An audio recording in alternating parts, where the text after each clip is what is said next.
Hello everyone, welcome back to my channel. It is your boy Aves here to bring you a video talking about the Leo situation. So this is what we will be talking about today. I did make a video previously talking about it and giving my thoughts on a lot of the accusations that were being thrown at Leo, and for the most part that did pretty well. So this will be part 2, just addressing the lyrics themselves, and part 3 will be my final thoughts. So a 3-part series that I will put together, and I will give you, of course, the link to the series as a whole in the description box after the 3rd part is done. But today I will be covering the lyrics. So for everyone who probably did not understand the lyrics, or for those who felt that the lyrics were a bit too strong, this is to clarify what Leo was talking about in the story that he was telling. So definitely excited and a bit nervous to do this video. I put it off for a while, but we're here, so let's get it popping. Before we begin, if you are new to my channel and you love the content that you see on my channel but you're not yet subscribed, feel free to subscribe to my channel, Moonlight Antonio, where we give you reactions, K-pop, and inspiration from under the beautiful moonlight, as well as hitting that bell for notifications so that you will not miss a single upload. So without any further ado, let's begin. Who is Leo? Leo is a Korean Australian from Sydney, Australia, who at the age of 17 came to Korea on his own to study as a singer under HYBE labels. Under the company, he learned music composition and music production, even going on to compose a song called Move On after one of his fellow trainee friends had left. In April of 2021, a group of trainees were formed as a pre-debut male training team by HYBE. This team was called Trainee A, and on August 25th, 2022, it was announced that Leo was departing Trainee A due to mental health struggles. So now that I've given you a brief summary of Leo's trainee life, I want to now take you to the event in question, to the showdown where all the controversy began. As I mentioned earlier, HYBE had put Trainee A together, but there was more to this team than what netizens originally thought, because this trainee group had a YouTube channel where the vlogs were posted to show the developmental process of the team. Viewers could actually watch the team's progress on YouTube, which was something that had never happened before on the K-pop scene. Because their lives as trainees were being shown on YouTube, viewers got to see everything, including their vulnerable moments, highs and lows, ups and downs, victories and defeats. Every struggle was laid bare for all the world to see, and for Leo, this was no different.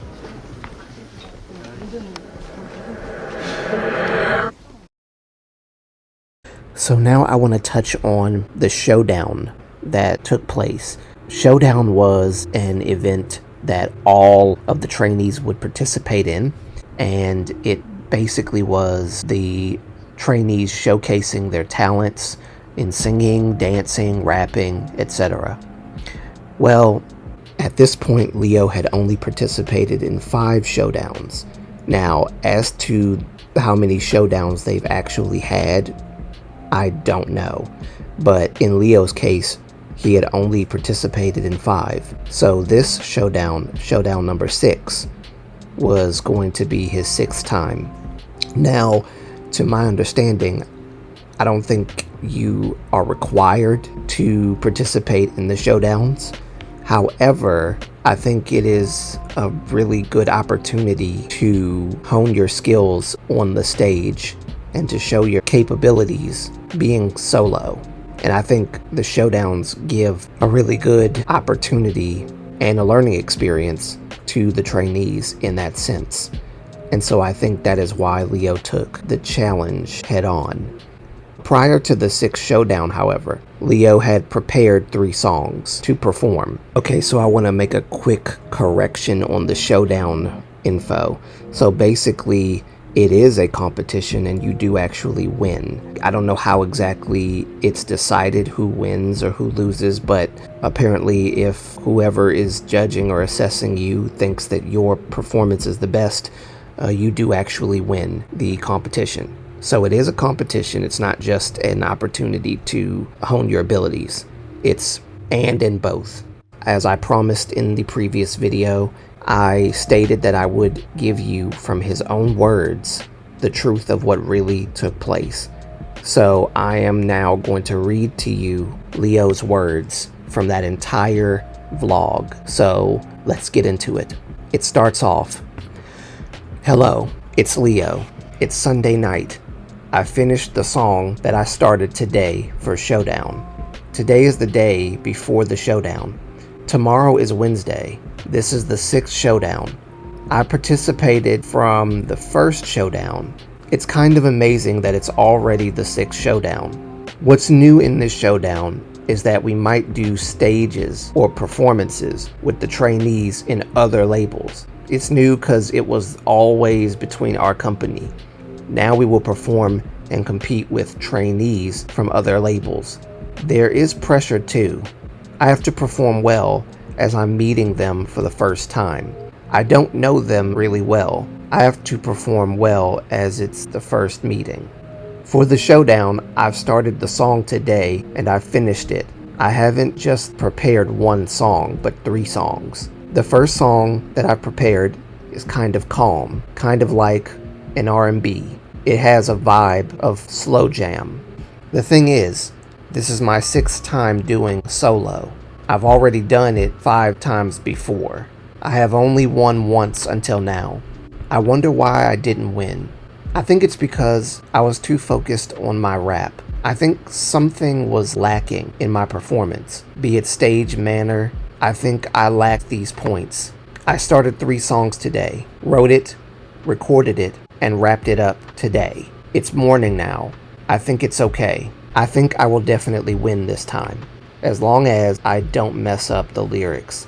I always used to prepare thinking, well, I can do it, but it's my first time thinking, what will I do tomorrow?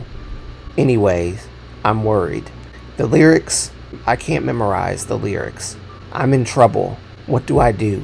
I don't think I'll be able to memorize it. I could do well in stage. I'm figuring out the stage configuration, formation in my head on how I'll do it. Now what I'm about to read to you right now is Leo on the day of his performance. So now this is him explaining what the songs are like. Okay, so here we go. He starts off by saying, how should I explain it? Should I word it as sweet? At first, I wanted to show sweet side voice. The second song is the rap that I like. I love rappers like Lil Baby and Future. I usually listen to songs like that. I have prepared a song like that. I don't think I've shown my rapping properly. So, I wanted to show it through the second song. At first, it was just 2 songs. I would have ended after the 2 songs. But as I listened to my song in an objective, cold way, I think something was lacking. I thought that I wasn't the winner still, even now. As per the performance, I lacked the gaze that is able to draw people's attention. I sang a song and rapped, but still thought if this stage was memorable. I got lost in my thoughts, so I made the 3rd song in that moment. Introducing my 3rd song, I was angry some time ago. I was angry, so I took anger from the situation and wrote the 3rd song. Do not focus on my lyrics this time. This time, rather than focusing on the lyrics being meaningful, I mainly focused on the vibe and performance. So now that I've given you the backstory and all of the blanks have been filled in, I'm going to take a back seat and let the Avery that you all know and love explain the rest. So here goes the lyrics we're going to talk about now.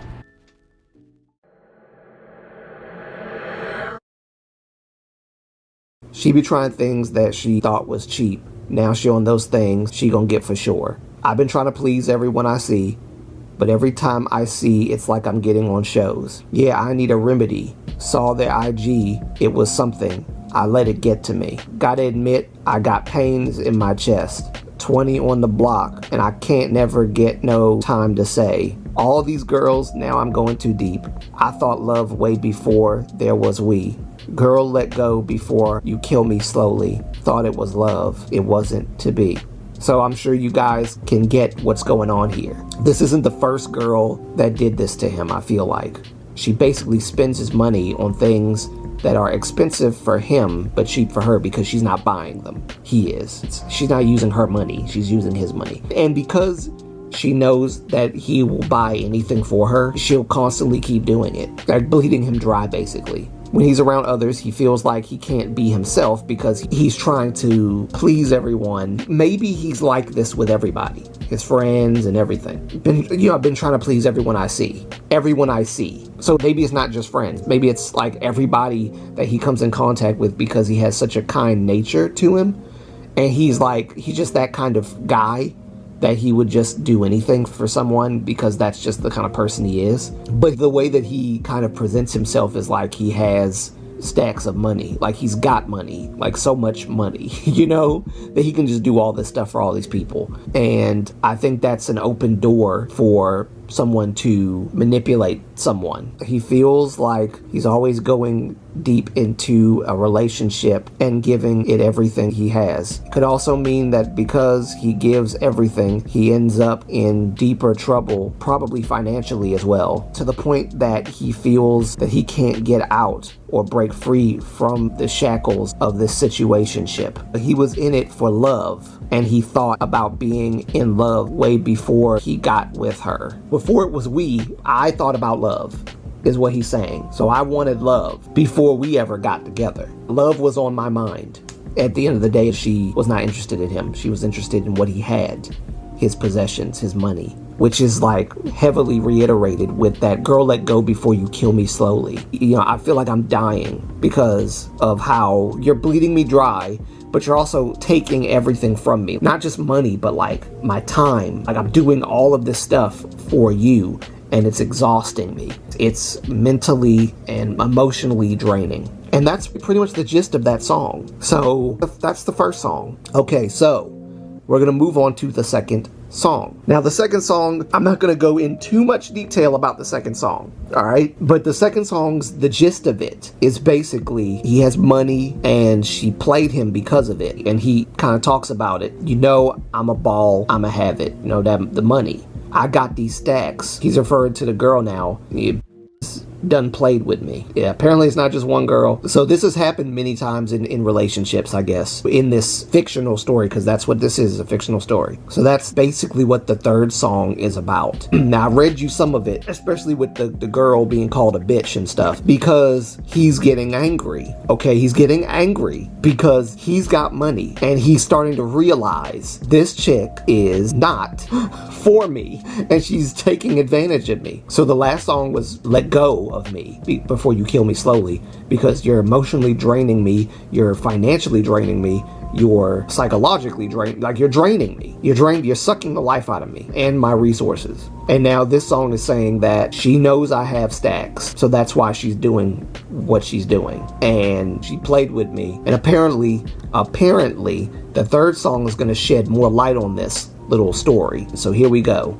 Third song is talking about how the girl can't live without the money. She's used to it, but she's used to getting her way. And it's become so obvious at this point that this girl is in love with the money and not the guy who has the money, that she's doing stuff behind his back. Like she's taking money and he doesn't even know it until he finally catches her, which is what the third song's about. That's what we're gonna talk about. I'm gonna quote this from the Twitter feed, this part right here. This is where the situation has been misunderstood and taken out of context and false lies have been spread because of this song, because of this one right here, guys.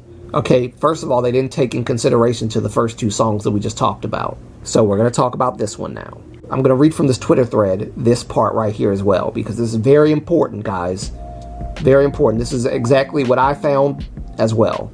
So I I needed that confirmation, and I'm glad that this Twitter feed was here to confirm what I researched. Leo used and modified the song Stop Breathing by Playboi Carti, which isn't a song about abusing women, but about his friend who got murdered. Now, this is the meaning of the Playboi Carti song, okay? So listen to this. Stop Breathing is a high-energy punk rap homage to Gucci Mane's Shirt Off, an ode to Carti's gang members, as well as a brutal diss track aimed at incarcerated ATL rapper Ola Runt. And I don't know these people, so I'm just reading what has been given. Not only was it written to this Ola Runt person, but it was also written to, or against rather, his colleagues, his henchmen. The henchmen killed a close friend of Carti's named Big Sosa, which is what prompted Carti to channel his anger into this diss. The Stop Breathing part in the song also wasn't about hurting women. It was about girls going breathless when seeing Playboi Carti topless. Now listen to the lyrics.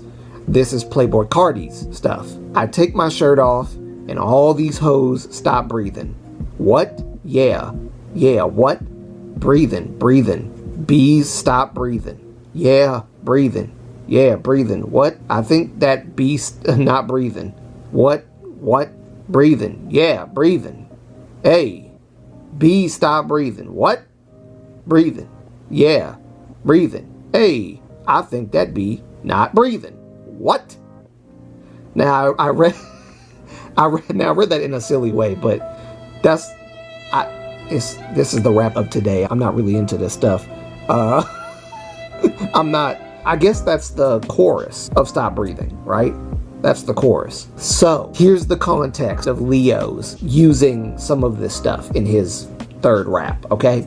Leo used these Stop Breathing lyrics to reference that she couldn't live without his money. F that hoe in my bank is saying F her for using the money in my bank. Took that B to the store again refers to how he would spend money on her. All right, ain't nobody gonna tell me why that B stopped breathing. F that hoe in my bank. Yeah, that stop breathing. Tell that B took that B to the store. Ain't nobody gonna tell me why that B stopped breathing. Ain't nobody gonna tell me why that B stopped breathing. F that hoe in my bank. Yeah, that stop breathing. Now this is according to the Twitter person, okay? Leo clearly didn't think enough about the lyrics, and this is evident by the fact that he said in the now deleted vlog, his focus was the actual performance, not the lyrics. Now, yes, he did say in the vlog that he didn't put much thought into the lyrics because he was angry, but it still has something to do with the story, okay? It has something to do with the plot. I still don't see a problem with it, if I'm being honest. I don't. I really don't, y'all. I'm sorry. I don't. But I'm going to try to leave my 2 cents out of it for now, okay? So this is what Leo said, and I quote, "Don't focus too much on the lyrics or meaning. I prepared myself thinking about the vibe and the performance." So let me just state, this was mainly a performance-based song, okay? Even the stage presence that he gave on the vlog was very similar to Playboi Carti's stage presence because he was trying to capture the anger. It was a little more angry, I think, at least from my perspective. It wasn't entirely like Playboi Carti. It was a little bit different. You could see and clearly tell that it was, angry.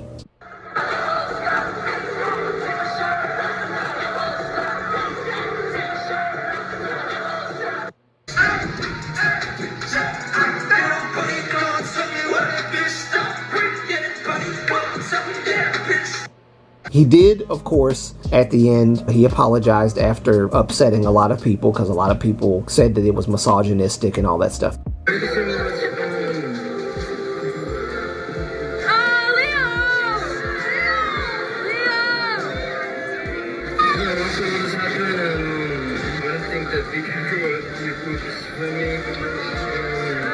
think it's my job now to just show my true self, and I hope you guys could eventually see what I'm really about. Now this is just me. I understand that some people did not find the lyrics tasteful I personally am not a rap fan. I don't really like songs like this, and I don't like lyrics like this. That said, this is rap. And clearly, even if you don't like it, because you got to understand, this is a Korean Australian, first of all. So he's not from Korea. Okay, he's not from Korea. So he's doing what he knows and what he loves. He said he was inspired by this music. This is the kind of stuff he likes. He likes this kind of music. Okay, this is his kind of music. Now, I understand that there are those who, you know, they're into K-pop, not like this rap stuff. But you have to understand, this rap showdown that he was participating in had nothing to do with K-pop. In fact, there were no rules stating that he had to rap in a K-pop way or sing in a K-pop way or whatever, okay?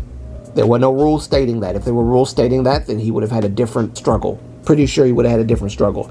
But he did not. His struggle was heavily focused on the performance. Yes, he didn't think much about the song, but if you think about it, and this is just my logic, be putting two and two together, he covered a lot of ground with the first two songs talking about the story. So on the third song, he didn't really have to do much but get mad, you know, just express his outright anger. But saying F that hoe in my bank, some people might think is the wrong approach. And people were bashing him because of him using words like that. And I kind of understand to a degree because, you know, young man who you have high hopes will succeed in their career, using words like that, yeah, it came from his mind, blah, blah, blah. But again, there are black kids in America and even white kids in America who listen to this stuff, who use these words. You understand what I'm saying? They use these words. Sometimes when they talk, they use these words. Ho, you know, bitch. Yeah, I said it. I don't use those words. I'm just giving an example. I know what the word bitch actually means. I don't use the word anyway, but ho, bitch, you know, using the sugar honey iced tea word and all that stuff. But does that mean that he was talking about women in a bad way? No, not this one. Not this one. There were people that were saying, what's the justification for him calling her a hoe? Well, if you're only with me for my money, then you are a hoe. It's not hard to figure that out. So it's not like he didn't use the word appropriately. He used it appropriately. And some people would probably condemn me for taking his side because in their minds, it's not the moral high ground. Why would you take his side when he's morally wrong for calling a girl a hoe? I've made this point in a previous video, but I'm gonna say it here too. You've got black girls dancing to black men, R&B singers, rappers, who use the words hoe, bitch, F that, beat that, all that. You got girls dancing, booty shaking to this music. Do you understand? But in Korea, apparently, it's a bad thing. And by the way, this guy ain't no freaking... Yes, he is a kid to me. He is a kid to me. He is. He will always be a kid to me. He just is. He just is. I'm sorry. He just is to me. He's a kid. He's young. He's a grown man. But that mindset, I had a similar mindset. Of course, I wasn't using those words, but I had a similar childish mindset when I was, you know, his age, younger. We all did. At least some of us did. Maybe I shouldn't say all. But seeing how he broke down on that video, you can tell he didn't mean any harm by it. And I've said this before, but holding him accountable and spreading hate, it's not the same thing. Accountability and just hate speech, and you feel justified in saying hate speech because you believe that he was throwing hate speech at women when he was talking about a fictional girl in a fictional story that's not you, and he called her that. He called her a B because he was mad at her for stealing his money, for taking his money, taking advantage of him. He caught her. The stop breathing part was that he caught her. He finally caught her taking his money. In my bank is just another word for my wallet or my credit card, debit card, or whatever. I found you with my credit card. I found you stealing my stuff. stealing my money. I'm wondering where my credit card is. Come to find out you got it. So yeah, he went off. Yes, he was angry. And he expressed the anger. I believe, because let me go back. While he was walking and talking about the third song, he said he was angry, right? When he was writing the lyrics. Let me hone in on this, because a lot of people condemned him for putting his anger into the lyrics like that. Let me help y'all out, because he was I'm about to break it down. He was not angry at the invisible girl that's fictional that he made up in his story. Okay?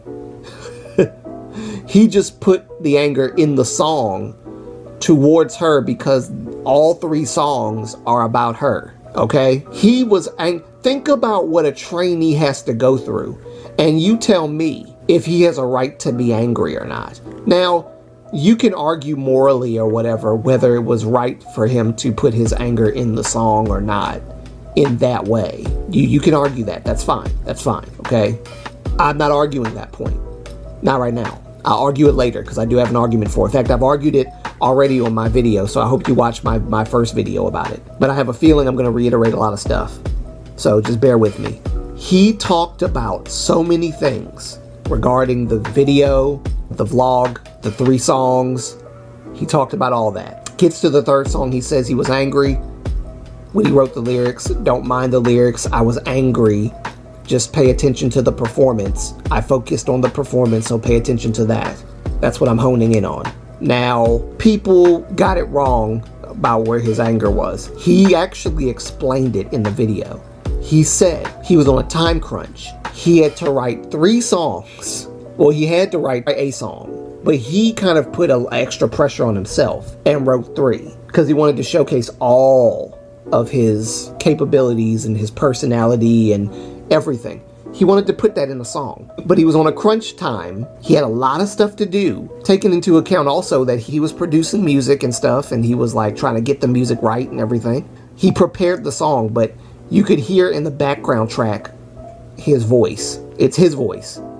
So he had to produce the music or whatever for the songs. He had to produce the vocal parts for the songs, which was his voice. He did all that. He was in a time crunch. Plus, he had a lot of things to do. And when you're a trainee, it's the pressure's on, man. It is not a picnic. Not a picnic. So he was going through under pressure. So he gets in his head a lot about a lot of stuff, which is kind of how I am with a lot of stuff too. I get in my head and I'll end up sabotaging myself because I was in my head too much.